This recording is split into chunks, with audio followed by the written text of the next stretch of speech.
So para mapagtagumpayan natin yung ating mga higante, ay we must rise against our giants. Pangalawa, we must recognize the reward. Number 3, rely on a solid anchor. Umasa ka o magdepende sa isang solidong sandalan. Sino ito? Siya yung ating Panginoong Yesus. Sabi sa unang Samuel 17:38-40, ibinigay niya at ipinasuot kay David ang mga kasuotan niyang pandigma, ang tansong helmet at panangga sa dibdib. Pagkatapos, isinukbit ni David ang espada ni Saul at sinubukan lumakad. Ngunit, dahil hindi pa siya sanay na gumamit ng mga ito, sinabi niya kay Saul, hindi po ako makikipaglaban na suot ang mga ito. Hindi po ako sanay, kaya hinubad niya ang lahat ng ito. Pagkatapos, kinuha niya ang kanyang tungkod, pumulot ng 5 makikinis na bato sa sapa at inilagay sa balat na lalagyan. Dala-dala ang kanyang tirador, lumapit siya kay Goliath. Si Saul at ang mga Israelita ay nakatingin sa sariling lakas at kanilang mga kagamitang pandigma. In fact, si Haring Saul, binigay niya kay David yung kanyang kasuotang pandigma, ang tansong helmet, espada, at panangga sa dibdib. Inisip niya na ang tagumpay ay nakasalalay sa kanilang kagamitan. Pero si David ay hindi dito nakaasa. Kaya hinubad ni David ang kasuotan at espada na ibinigay sa kanya at ang kanyang dinala ay ang kanyang tirador. Bakit? Kasi alam niya na ang kanyang tagumpay ay nakasalalay sa Diyos. Kaya kaibigan, huwag mo tignan yung hindi mo kayang gawin. Kung hindi, tignan mo ang kayang gawin ng Diyos. Huwag mo hanapin yung mga malalaking bagay, malalaking pera, malalaking koneksyon bago ka kumilos at lumaban sa iyong higante. Huwag mo antayin yung malalaking talent na ibigay sa iyo ng Diyos bago ka sumunod. Kung hindi, tumingin ka sa maliliit na bagay na meron ka na at yan yung gagamitin ng Diyos para magawa mo yung pinapagawa niya sa iyo. Si Goliath ay malaki, 9'6". Kahit sa NBA, ang pinakamataas lang ay 7'7". Grabe ang laki niya. Ang kanyang shield o ang kasuotan niyang pandigma ay tumitimbang ng 60 kilos. Ang dulo ng sibat niya ay tumitimbang ng 7 kilos. Grabe ang laki at lakas ni Goliath. Now si David, hindi sinabi, aantayin ko na muna na tumangkad ako at magwo-workout muna ako para lumakas at para maisuot ko din ang mga matitibay na kasuotan. Kailangan ko din ng mamahaling helmet at kailangan ko na mas mahabang espada. Hindi, para kay David, sapat na yung tirador. Bakit? Dahil meron siyang solid anchor. Nakadepende ang pagkapanalo niya sa Diyos. Naalala ko na ako ay hirap na hirap din magsalita sa harap ng maraming tao dahil ako ay merong brain fog. Hindi ko naaalala yung mga sasabihin ko, putol-putol yung thoughts ko at hindi ko ito masundan kahit pa nga ako ay may notes na. Pangalawa, sobrang mahihain ako. Ayoko na nagsasalita sa harap ng mga tao. At kahit nga sa camera na lang, na wala namang ibang nakakakita, ay hirap na hirap pa rin ako. Kaya lang, naglagay ang Diyos ng desire sa puso ko na ibahagi ko ang kanyang salita. At hindi ko yun maintindihan bakit ako. Sabi ko, Lord, alam mo naman ang problema ko. Tapos wala rin naman ako mataas na seminary degree. Wala akong PhD. Wala akong talent na kagaya nung hinahanga akong pastor na si Pastor Peter ng CCF. Pero alam mo, sabi ng Lord, ano bang meron ka? Ang sabi ko, meron akong Bible, meron akong cellphone, meron akong internet, at ang higit sa lahat ay meron akong Diyos. Alam mo, sabi ni Lord, that is more than enough.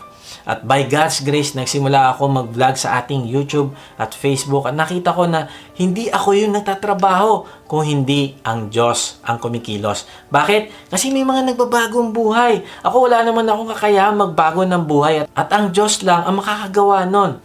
Nakita ko kung paano yung mensahe niya ay nakarating sa iba't ibang bansa. At ngayon nga nakakatawa dahil yung ating Spotify podcast ay maraming followers. At yung mga bagong listeners ay galing sa Pilipinas, Canada, Saudi Arabia, United Arab Emirates at United States. At sinishare nila yung bawat napapakinggan nila ayon doon sa statistics. Natutuwa ako hindi dahil sa statistics, kung hindi natutuwa ako dahil totoo na ang lalaban para sa giant natin ay ang Diyos.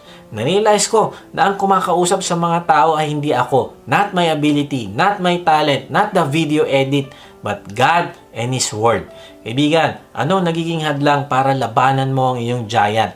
Anong humahadlang para magamit ka ng Diyos? Huwag mo sabihin dapat kabisado ko na muna ang Bible. Kailangan hindi na ako nagkakasala. Kaibigan, ngayon pa lang ay lumapit ka sa Diyos at tatanggapin ka niya as is at hayaan mo na siya ang magbago sa iyo. Simulan mo magpagamit sa Kanya at yung mga inaalala mo, ilagay mo lang yan sa kamay ng Diyos at gagamitin niya yan na may buong kapangyarihan. Yung tirador ni David, ginamit ng Diyos para gumawa ng imposibleng bagay, ang patayin si Goliath. Kaya nga kung anuman ang meron ka, kahit gaano yang kaliit, gagamitin yan ng Diyos ng may buong kapangyarihan. Na-realize ko si David, kaya ganun siya katapang kasi inalala niya kung paano kumilos ang Diyos sa buhay niya nung dumating yung mga challenges sa kanya noon. Kaya ganun din yung gawin mo, kaibigan. Alalahanin mo yung mga ginawa ng Diyos in the past. Sabi sa 1 Samuel 17:34-37, pero sumagot si David, matagal na po ako nagbabantay sa mga tupa ng aking ama. Kung may leon o oso natatangay sa mga tupa, tinutugis ko po ito at binubugbog at kinukuha ang tupa. Kung lalaban ito, hinuhuli ko ito sa leeg at hinahampas hanggang sa mamatay. Nagawa ko po ito sa mga leon at oso at gagawin ko rin ito sa Filisteyong iyon na hindi nakakakilala sa Diyos dahil hinahamon po niya ang mga sundalo ng buhay na Diyos. Ang Panginoon na nagligtas sa akin sa mga leon at oso ang siya ring magliligtas sa akin sa kamay ng Filisteyong iyon. Kaibigan, noon na napagtagumpayan ni David yung mga higante sa buhay niya gaya ng leon at oso sa pamamagitan ng pagtulong at kapangyarihan ng Diyos, ay hindi siya nagdalawang isip na labanan ng isa pang higante ulit sa kanyang buhay. Bakit? Dahil alam niya, kasama niya ang Diyos na nagbibigay ng panalo sa kanya. Kaya kaibigan, pag-isipan mo yung sakit ng loob na naramdaman mo dati, pero dumating ang Diyos at nag-comfort sa iyo. Nako, alalahanin mo yan. Alalahanin mo nung nadapa ka sa kasalanan, tapos dumating ang Diyos, pinatawad ka niya. Kaya lang, naulit pa ito. Pero pinatawad ka pa rin niya ulit. Alalahanin mo nung muntik na madisgrasya ang anak mo, ay dumating ang Diyos at niligtas niya ito. Alalahanin mo nung nasa malalim na depression ka dati, di mo alam kung paano ka lalabas dyan, pero dumating ang Diyos at tinulungan ka para makarecover. Alalahanin mo kung gaano ka ka-discouraged. Gusto mo na mag-quit, gusto mo na mag-give up sa buhay mo, pero dumating ang Diyos, binigyan ka ng lakas ng loob para ipagpatuloy ang buhay. Alalahanin mo yun, nagkaroon ka ng nervous breakdown pero binigyan ka ng peace ng Diyos.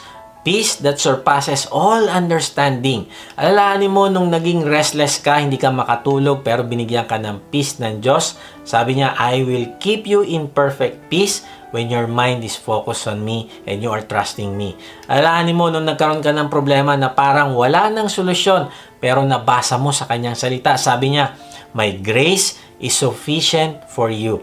Kaibigan, alalahanin mo yung mga testings and trials na napagdaanan mo at iniligtas ka ng Diyos doon at sabi mo sa sarili, tried and proven. Kaya kaibigan, kung ginawa ito ng Diyos sa iyo, ay nakasandal ka sa matibay na sandigan. Narealize ko kung titingin ka lang sa nakalipas, marirealize mo na yung pinagdaanan mo ay paghahanda yan para sa future na pagdadaanan mong higante ulit sa buhay.